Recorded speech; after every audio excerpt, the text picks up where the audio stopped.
14th സെഞ്ച്വറിയിലുണ്ടായിരുന്ന main റൈറ്റേഴ്സാണ് Geoffrey Chaucer, William Langland, John Gower, John Wycliffe.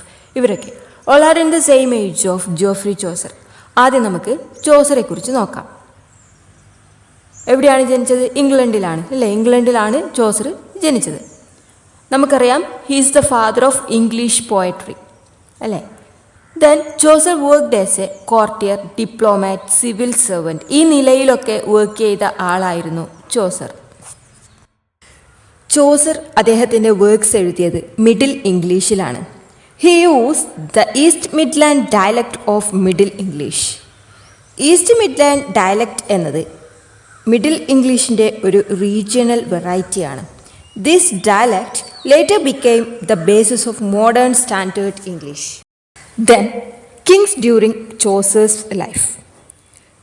Chaucer ജീവിച്ചിരുന്ന കാലഘട്ടത്തിൽ 3 രാജാക്കന്മാരായിരുന്നു ഇംഗ്ലണ്ട് ഭരിച്ചിരുന്നത്. Edward III, Richard II, Henry IV.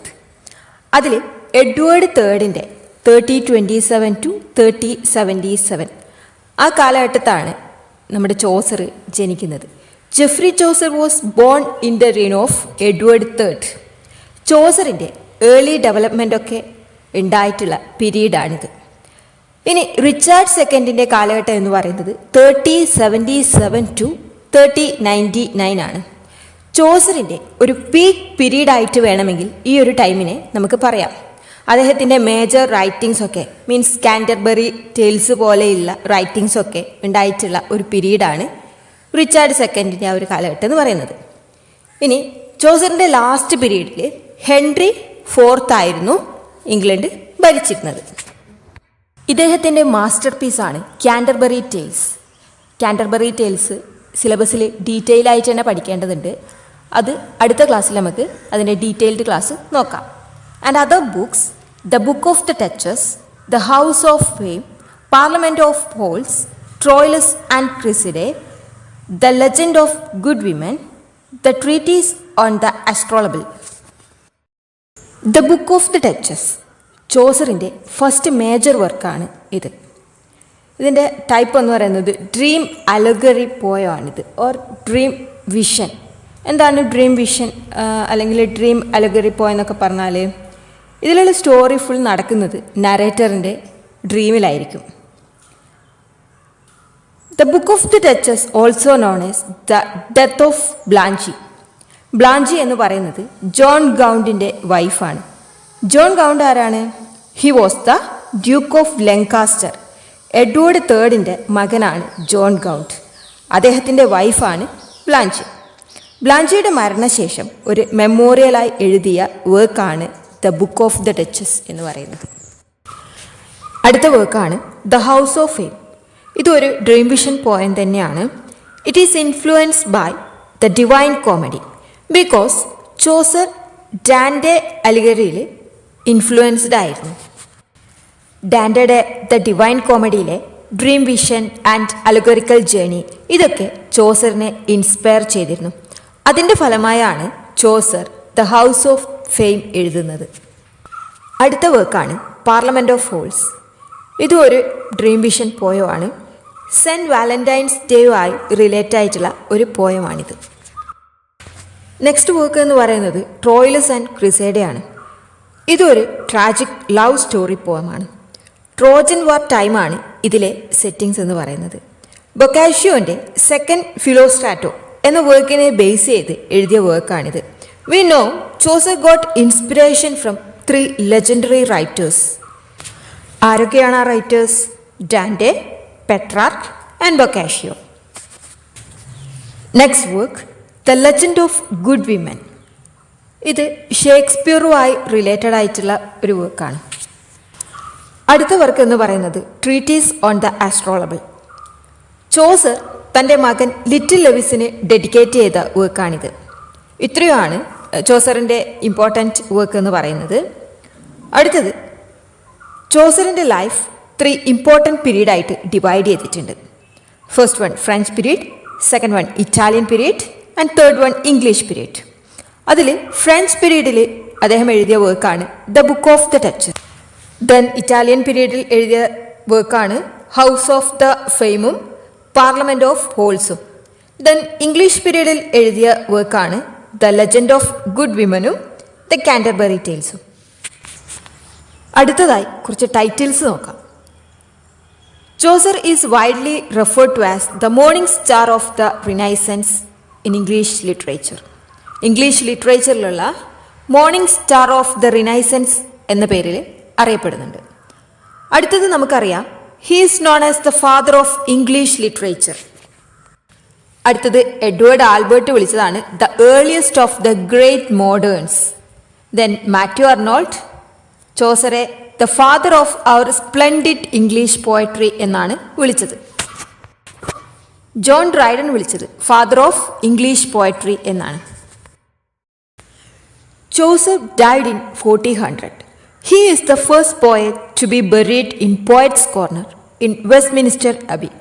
So, Geoffrey ചോസറാണ് first poet to be buried. Poets' Corner എന്ന ഒരു place ഉണ്ട്, അവിടെ ഫസ്റ്റ് ബറീഡ് ആക്കിയത് ചോസറിനെയാണ്. അതെവിടെയാണ്? വെസ്റ്റ്മിനിസ്റ്റർ അബിയിലാണ്. William Langland the voice of poor, voice of revolution എന്നൊക്കെ അറിയപ്പെടുന്ന വ്യക്തിയാണ് William Langland. Generally regarded as the single author. Strong ആയിട്ടുള്ള ക്രിസ്ത്യൻ ബിലീഫുള്ള ആളായിരുന്നു ഇദ്ദേഹം. തിയോളജിയിലും ക്രിസ്ത്യൻ ഡോക്ട്രിനിലും എല്ലാം ഡീപ്പ് നോളജ് അദ്ദേഹത്തിന് ഉണ്ടായിരുന്നു. അതോടൊപ്പം തന്നെ ആ ടൈമിൽ ചർച്ചിൽ നടക്കുന്ന കറപ്ഷൻസ് ഒക്കെ മാറ്റാൻ വേണ്ടി ആഗ്രഹിച്ച ആൾ കൂടിയാണ് വില്യം ലാംഗ്ലാൻഡ്. അതുകൊണ്ട് തന്നെയാണ് ഇദ്ദേഹത്തെ റിഫോമർ എന്നൊക്കെ വിളിക്കുന്നത്. He is the writer of Piers Plowman. Piers Plowman എന്നത് പോപ്പുലർ ആയിട്ടുള്ള ഒരു പോമാണ്. ഇതിൻ്റെ ഫുൾ ടൈറ്റിൽ എന്ന് പറയുന്നത് Williams vision of Piers Plowman. ഇത് ഒരു ഡ്രീം വിഷൻ അലഗറിക്കൽ പോമാണ്. അൺറൈംഡ് അലിറ്ററേറ്റീവ് വേഴ്സാണിത്. ഇനി ഇതിലെ ക്യാരക്ടേഴ്സ് നോക്കിയാൽ വില്ലാണ് നരേറ്റർ. മെയിൻ പ്രൊട്ടഗോണിസ്റ്റ് എന്ന് പറയുന്നത് പിയേഴ്സാണ്. ഇതിലെ മറ്റ് ക്യാരക്ടേഴ്സാണ് do well, do better, do best. Means Piers ഈ ക്യാരക്ടേഴ്സുമായി ഇൻട്രാക്ട് ചെയ്ത് ഒരു ബെറ്റർ പേഴ്സൺ ആവുന്നതാണ് സ്റ്റോറി. ഡു വെൽ റെപ്രസെൻറ്റ് ചെയ്യുന്നത് ആക്റ്റീവ് ആൻഡ് ഹോണസ്റ്റ് ലൈഫാണ്. ദെൻ ഡു ബെറ്റർ റെപ്രസെൻറ്റ് ചെയ്യുന്നത് ഗ്രേസ്, ടീച്ചിങ് ഇതൊക്കെയാണ്. ആൻഡ് ഹ്യൂമിലിറ്റി, ലവ് ഇതൊക്കെയാണ് റെപ്രസെൻറ്റ് ചെയ്യുന്നത്. ഡു ബെസ്റ്റ് റെപ്രസെൻറ്റ് ചെയ്യുന്നത് ചാരിറ്റി, ഹയസ്റ്റ് സ്റ്റേറ്റ് ഇതൊക്കെയാണ്. അടുത്തത് John Gower. He is known as trilingual poet because he wrote in French, Latin and English. ഫ്രഞ്ചിലും ലാറ്റിനും ഇംഗ്ലീഷിലൊക്കെ എഴുതിയ വ്യക്തിയാണ് ജോൺ ഗവർ. ദെൻ അദ്ദേഹത്തിൻ്റെ 3 ഇമ്പോർട്ടൻറ്റ് വർക്ക്സ് ആണ് Mirour de l'Omme, Vox Clamantis, Confessio Amantis. ഇതിൽ Mirour de l'Omme എന്ന work ഫ്രഞ്ചിലാണ് എഴുതിയിരിക്കുന്നത്. This is also known as Speculum Meditantis. Speculum Meditantis എന്ന പേരിലൂടെ ഈ വർക്ക് അറിയപ്പെടുന്നുണ്ട്. ദെൻ വോക്സ് ക്ലമാൻറ്റിസ് ലാറ്റിനിൽ എഴുതിയ വർക്കാണിത്. And also known as the voice of one cry. ഈ ഒരു വർക്ക് പെസന്റ് റിവോൾട്ടിനെയൊക്കെ ബേസ് ചെയ്തുകൊണ്ട് എഴുതിയതാണ്. ദെൻ അടുത്ത വർക്കാണ് കൺഫെഷോ അമാൻറ്റിസ്, ദ ലവേഴ്സ് കൺഫെഷൻ എന്നും കൂടെ അറിയപ്പെടുന്നു. ഈ ഒരു വർക്ക് ഇംഗ്ലീഷിലാണ് എഴുതിയത്. അതുകൊണ്ട് തന്നെ വളരെയധികം പോപ്പുലർ ആയിട്ടുള്ള ഒരു വർക്ക് കൂടിയാണിത്. ഈ ഒരു വർക്ക് റിച്ചാർഡ് സെക്കൻഡിൻ്റെ റിക്വസ്റ്റിൽ എഴുതിയതാണ് എന്ന് കരുതപ്പെടുന്നു. One day the king met Gower on the river Thames. ആ സമയത്ത് കിങ് ഇംഗ്ലീഷിലൊരു ന്യൂ ബുക്ക് എഴുതാൻ ആവശ്യപ്പെടുകയും അങ്ങനെ എഴുതിയ വർക്കാണ് കൺഫെഷോ അമാൻറ്റിസ് എന്ന് അറിയപ്പെടുന്നു.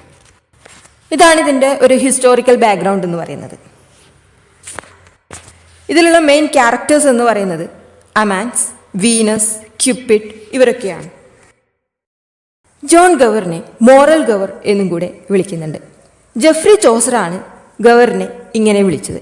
In his Troilus and Criseyde Chaucer refers to him as moral Gower. അദ്ദേഹത്തിൻ്റെ ട്രോയിലസ് ആൻഡ് ക്രെസീഡയിലാണ് ഈ ഒരു നെയിം റെഫർ ചെയ്തിട്ടുള്ളത്. Then John Wycliffe, philosopher, Christian reformer, Catholic priest, theology professor at Oxford University ഈ നിലയിലൊക്കെ പ്രവർത്തിച്ച ആളാണ്. He is known as the morning star of reformation. Morning star of the reformation എന്ന് അറിയപ്പെടുന്ന വ്യക്തിയാണ്. ആദ്യമായിട്ട് ബൈബിൾ ഇംഗ്ലീഷിലേക്ക് ട്രാൻസ്ലേറ്റ് ചെയ്തത് ഇദ്ദേഹമാണ്. Because he wanted common people to read the Bible. അപ്പോൾ ഇത്രയാണ് ഈ ഒരു വീഡിയോ. നിങ്ങൾക്ക് യൂസ്ഫുൾ ആയിട്ടുണ്ടാവുമെന്ന് വിചാരിക്കുന്നു. Thanks for watching.